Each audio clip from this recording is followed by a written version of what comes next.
வணக்கம் மலத்தோட இந்த பாசிசம் பாயசம் அப்படின்னு சொல்லி ஏமாத்துவாங்க. இந்த டிராமாலாம் நமக்கு தெரியாதா?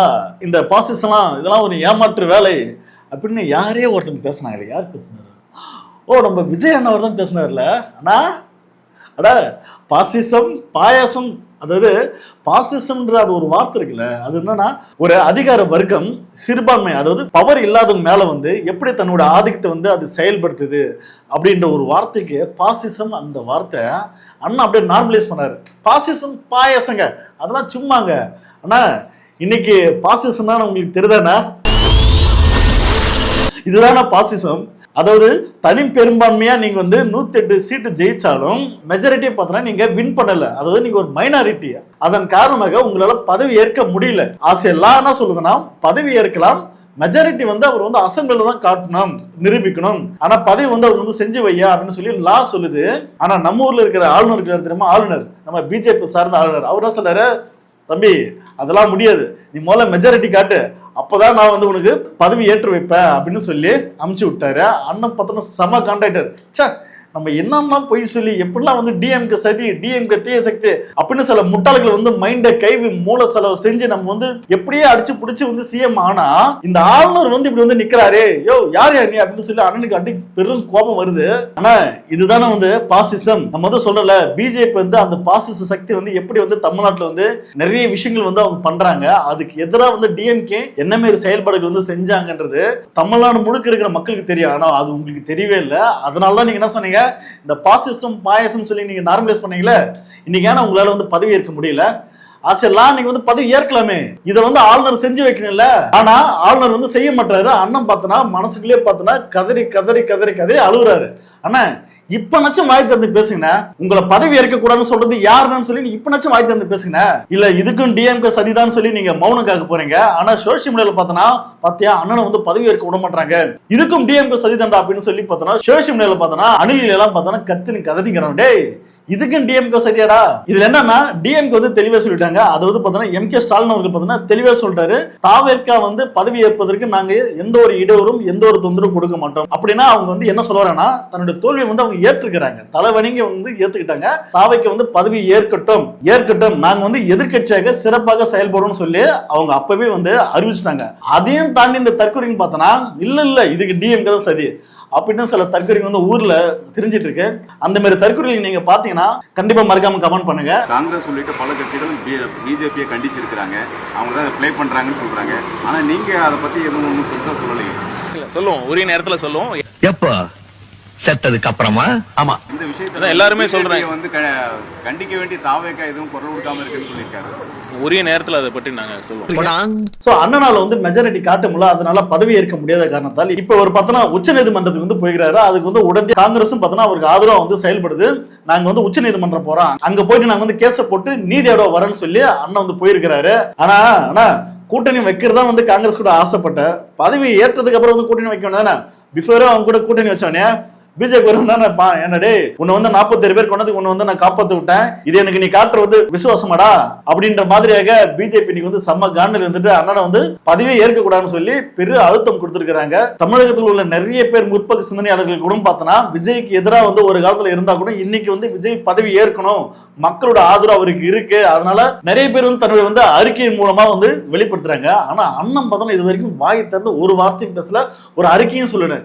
எப்பதானே பேச போறீங்க? அதனால நம்ம என்ன சொல்றோம்னா அண்ணா இந்த மாதிரி மத்திய அரசு கண்டு பயந்து பயந்து தொடர்ந்து பார்த்தோன்னா தொடர் நடிகையா இருந்தா வருங்காலத்துல நீங்க முதலமைச்சர் ஆனா கூட பேசுவீங்களா அப்படின்ற ஒரு அச்ச பயம் இருக்குண்ணா. அந்த பயத்தால் தானே உங்களுக்கு பெரும்பான்மை மக்கள் உங்களுக்கு ஆதரவு தெரிவிக்கல. அதனாலதான் நீ மைனாரிட்டியை நீ வின் பண்ணிக்கிறீங்க. அதாவது ஊர்ல பாத்தீங்கன்னா இந்த வயதான பாட்டி தாத்தா எல்லாம் பார்த்தோன்னா கடைசி காலத்துல பார்த்தோன்னா சாகிற டைம்ல பார்த்தோன்னா இழுத்துன்னு கிடக்கும். அதாவது ஒன்னு வாழவும் முடியாது, ஒன்னு சாக முடியாது. இப்படி இல்லாம இழுத்துட்டு இருக்கு தெரியுமா. சோ அந்த மாதிரிதான் அண்ணன் பார்த்தோன்னா பதவி ஏற்று அவர் முதலமைச்சர் ஆக முடியல, இப்படியும் வர முடியல. அப்படியே அண்ணன் தவிச்சிருக்கிறாரு. இந்த தவிப்புகள்லாம் பார்க்கும்போது அண்ணனுக்கு இப்பதான் தெரியுது, ஆஹா பாசிசம்னா என்னன்னு இப்பதானே எனக்கு தெரியுது.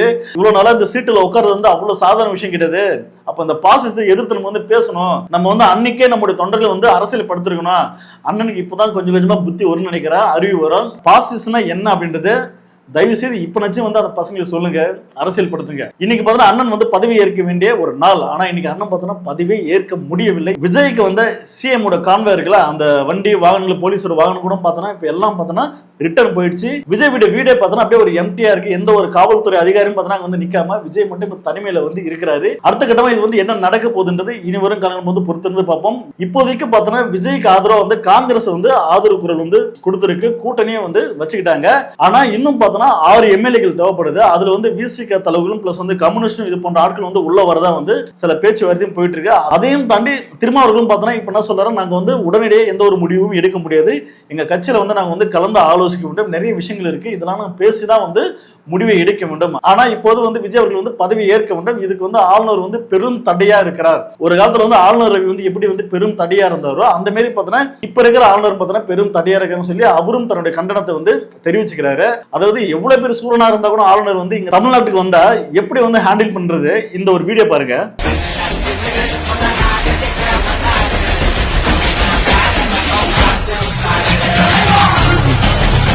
அப்ப சிஎம் ஆகிறது வந்து முக்கியம் இல்ல, சிஎம் ஆனா கூட ஒரு பாசிச சக்தி வந்து இந்த தமிழ்நாட்டை வந்து முடக்கும் போது, இதை வந்து அமுக்கும் போது நம்ம வந்து துணிச்சு தில்லா கெத்தா பேசணும். சினிமால நிறைய பஞ்ச் டயலாக் பேசலாம், அதெல்லாம் தாண்டி அரசியல்களத்துல நம்ம ஒரு கெத்தா பேசணும்னா அதுதானே வந்து வருங்காலத்துல வந்து நம்ம தமிழ்நாட்டுடைய மாநில உரிமையும் சுயமரியாதையும் பாதுகாக்கக்கூடிய ஒரு விஷயமா வந்து நீங்க வந்து செய்ய முடியும். இல்லைன்னா வந்து அப்ப உங்களோட குரல் வந்து நீங்க வந்து அழுத்தமா வந்து நீங்க வந்து வெளியே வந்து வாய்ஸ் அவுட் பண்ணணும். அப்படி வாய்ஸ் அவுட் பண்ணாதான் அந்த ஆதிக்க சக்தி பார்த்தோன்னா பயந்து அடங்கி உடங்கி நிற்கும். அப்படி இல்லைன்னா அது வந்து ஏறி உங்க ஷோல்டர் மேலே உட்காந்துட்டு உங்களை வந்து உட்காந்துட்டு ஆதிக்கம் செலுத்தும். ஓகே, அதெல்லாம் கடந்த அண்ணன் ஒரு பக்கம் பார்த்தோன்னா பதவி ஏற்கிறதுக்கான ஏற்பாடுகள் வந்து முயற்சியில் வந்து அப்படியே ஈடுபட்டு இருக்கிறாரு. ஒரு பக்கம் செய்தியை பார்த்தா இந்த தாவகேக்காரன் பண்ற அட்ராசிட்டி இருக்கு. முதல்ல இந்த வீடியோ பாருங்க.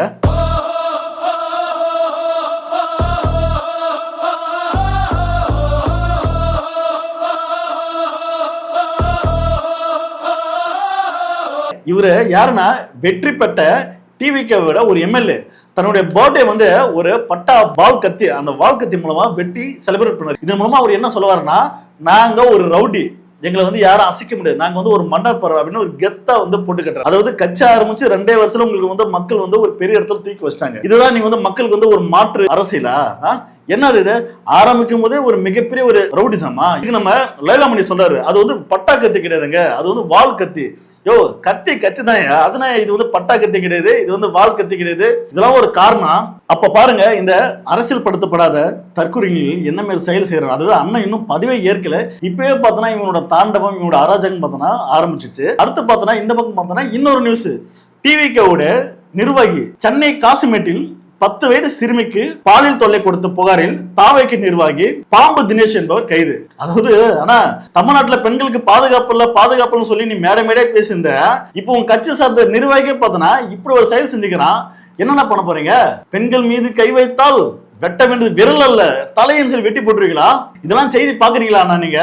அல்ல, அண்ணன் வந்து பார்த்தோன்னா பதவிக்காக அப்படியே வந்து அவர் பிஸி ஆகிறாரு. இதெல்லாம் பார்க்க முடியாது, இதெல்லாம் சாதாரண விஷயம், அப்படியே கடந்து போயிட்டே இருப்பாரு. அடுத்து இந்த பக்கம் ஒரு செய்தி பார்த்தா, செல்போன் திருடி தாவேக்கு நிர்வாகி வேலூர் மாவட்டம் குடியாத்தம் அரசு மருத்துவமனையில் சிகிச்சை பெற்று வந்த நபரின் உறவினிடம் செல்போன் திருடி தாவேக்கு நிர்வாகி, அதாவது மருத்துவமனையில வந்து சிகிச்சை பெற்று வந்த ஒரு நபர்கிட்ட போயிட்டு செல்போன் வந்து ஆட்டையை போட்டிருக்காங்க. இவனும் பார்த்தா ஒரு தாவேக்க நிர்வாகி. அப்ப அண்ணன் இன்னும் பதவியே ஏற்கல. ஒரு சில நாட்கள பார்த்தனா இவ்வளவு குற்றங்கள், இவ்வளவு அலப்பறைகள், இதெல்லாம் அண்ணன் கண்டிச்சு ஒரு அறிக்கை விடுங்களா? இதுல இருந்து நமக்கு வந்து என்ன புரியுதுன்னா, அரசியல் படுத்தாத சில தற்கொலைகளை வந்து நம்ம வந்து ஒரு மேலிடத்துல தூக்கி உட்கார வச்சா கூட, அதாவது நாயை கழுவி கொண்டு போயிட்டு நடு வீட்டுல உட்கார வச்சாலும் அது வந்து எதே சாப்பிட போகணும்னு சொல்லுவாங்கல்ல, அந்த மாதிரி வந்து தற்கொலைங்க பார்த்தோன்னா இதெல்லாம் பண்றதுதான். இன்னும் நிறைய இருக்கு, பார்ப்போம். இன்னும் காலங்கள் வர பார்த்தோன்னா இந்த மாதிரி வந்து நிறைய அட்ராசிட்டி, நிறைய வந்து நியூஸுகள் கண்டென்ட் நிறைய மாறும். இனி வரும் காலங்கள்ல நமக்கு வந்து மீம் கண்டென்ட், ரோஸ் கண்டென்ட் பஞ்சமே இல்ல.